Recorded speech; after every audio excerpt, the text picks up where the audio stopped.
How's it going, everybody? My name is Jim, and in this video we are going to be building a thumb for a 1-ton mini excavator. So I've got the parts cut out already. So the parts that we need for this is some 3/8 inch plate steel, which we have right here. And for size, just if you want to make one of these at home, total length is about 18¼ inches and about 2½ inches wide.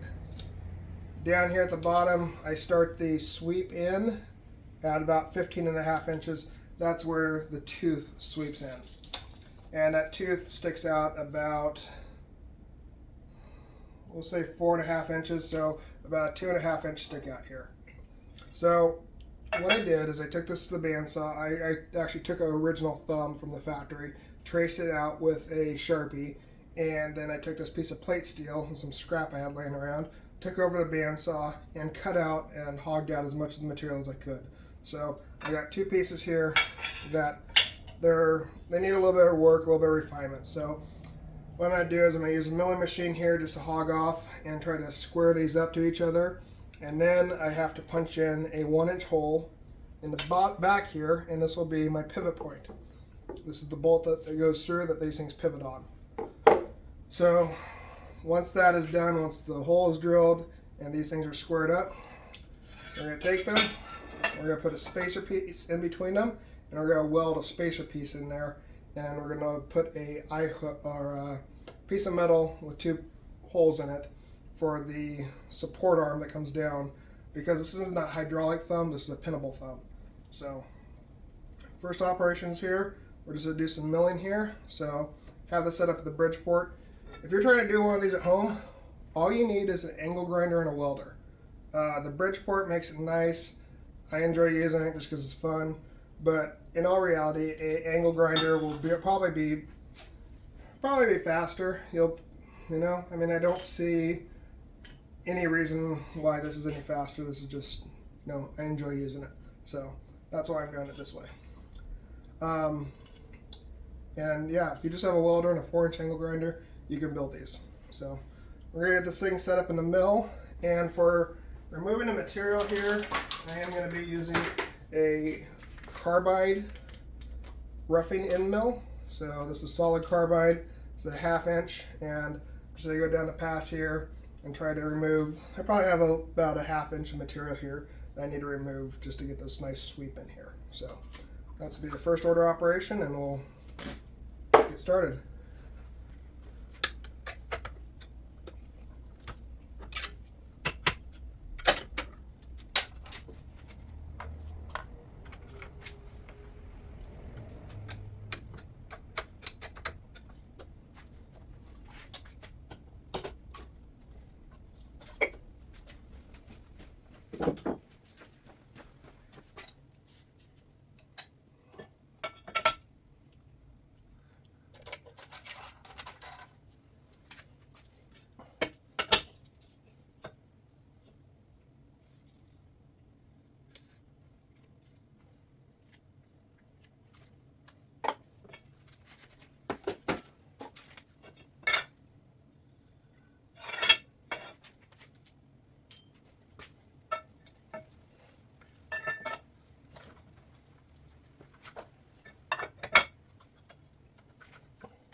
Okay, I've hogged off as much material as I'm going to with the milling machine.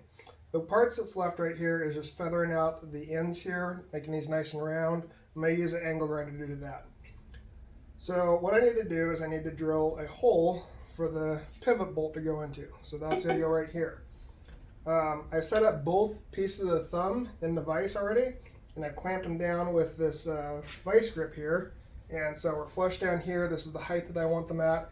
And then this way, when I punch the hole in, everything will be in the position that I want it. So the way I'm going to drill this hole, I have a 1-inch drill bit here, but I'm starting off with a smaller, I think it's like a 1/8 inch drill. Then I'm going to go up to, I think it's a 5/16, 1/2 inch, 3/4, and then the 1 inch. The reason I'm going in that stepwise fashion is because it makes my drill bits last longer, keeps them sharper. I could plunge this through, yeah, I could do that, but it's going to dull the blade a lot faster on here. And I have the ability to sharpen these, but I would rather take a few more minutes to change out drill bits and keep them lasting longer that way, especially on these ones because these are big and expensive. I want to keep the bigger ones nicer longer. Smaller ones, I have bunches of these, so I'm not as worried about them, but for the bigger ones, I want to get the longevity out of them that I can. So figuring out where my hole is going to go.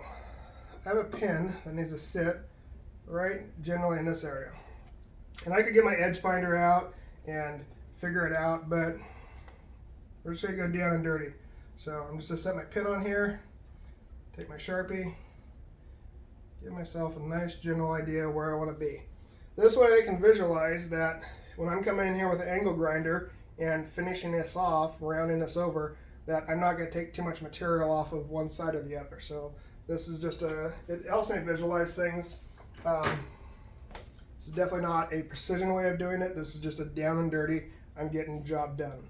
So we have our hole found there. Just going to drop our drill bit in our center, and we're ready to go. I have quite a bit of stick out here, so I have a machinist jack sitting on a 1-2-3 block. All the way at the tip here, I've moved it off. That way when this drill bit punches through, I'm not going to hit the jack. I'm going to use lots of lubricant. The CRC thread cutting oil works great for this. It's really tacky. It comes out like shaving cream, and it sticks to everything. So we're just going to use lots of lubricant. We're going to go slow. We're not going to be hogging out a ton because we want to keep our equipment lasting longer. So I got myself set up. I'm centered here.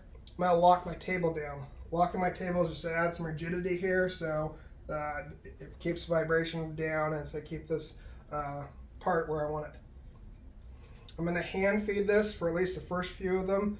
The bigger ones, I'm probably going to let the auto feed do it, but hand feeding, it works just fine.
Alright, so we have everything mocked up here. So I have my piece of U-channel steel.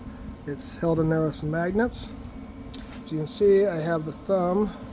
The two beams of the thumb are resting on the bucket. So that's keeping everything in square when it is all, when it comes together here.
So obviously these bolts are a little bit undersized for this application.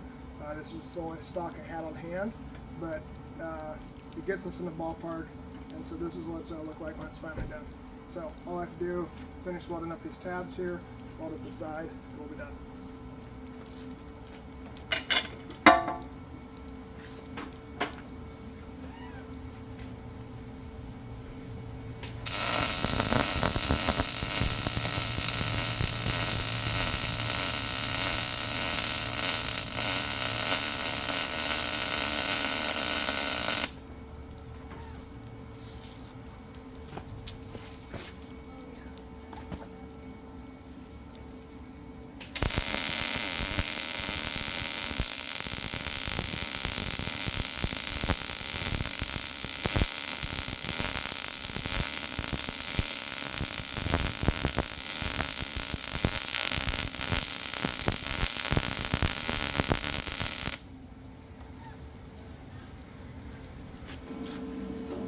So here's the thumb off the machine.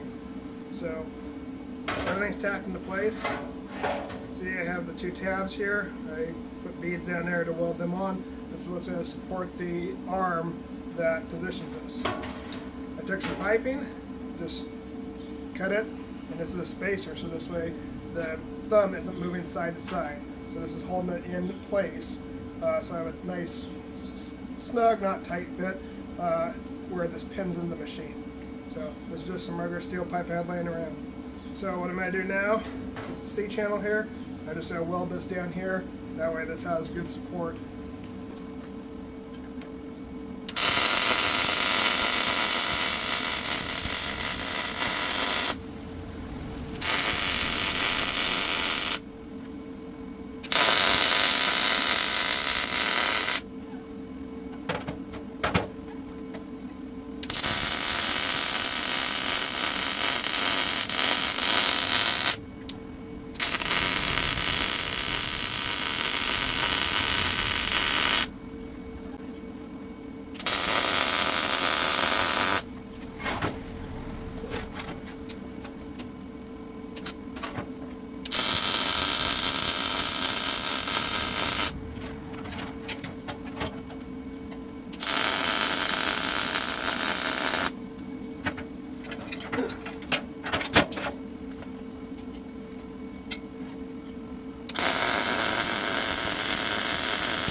So here it is on the machine.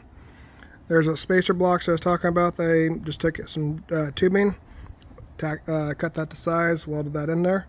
The size is going to vary depending on how wide you have these two bars here set apart. So if these are wider, obviously you have to measure that on your own for each application.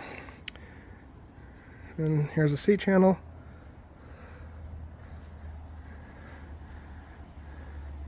And these tongs line up perfectly right in the middle there between the teeth. So overall, a down and dirty, really simple, really easy to build thumb for this. It's mocked up after the factory one, and this is all done with scrap metal. If I wanted to use a more precise option, I'd probably use a service like Send Cut Send, where I could get everything laser or water jet cut, and it would be just a lot more precise. So you just send a CAD drawing to them, and they cut it out and they ship it to you.